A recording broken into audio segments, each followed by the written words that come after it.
Živijo, moje ime je Mitja Gruden in sem turistični vodnik pri Društvu regionalnih turističnih vodnikov Slovenije. Rad bi vam predstavil Ljubljansko barje, ki je za nami.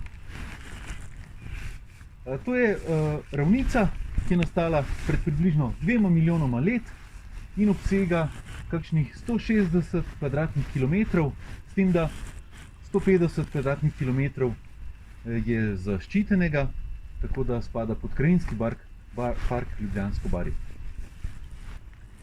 Tekom zgodovine tu so bili koliščarji, kakšnih 5000 let nazaj, tudi Rimljani so uporabljali reko, ki je pravzaprav osrednja nit Ljubljanskega barja.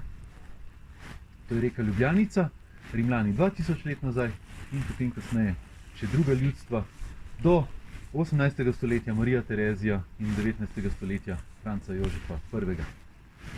Drugače pa ta del Slovenije, pravzaprav srednje Slovenije, bogat z rastlinami in živalmi, več kot 100 vrst ptic tu gnezdi in popisali so tudi več kot 250 vrst ptic in veliko rastlin, predvsem rastlin, ki rastejo v zamočvirjenih tleh. Zaenkrat hvala lepa. Lepo, da sem vam lahko predstavil to najnižje ležeče visoko barje v Evropi in se vidimo še kdaj. Adijo!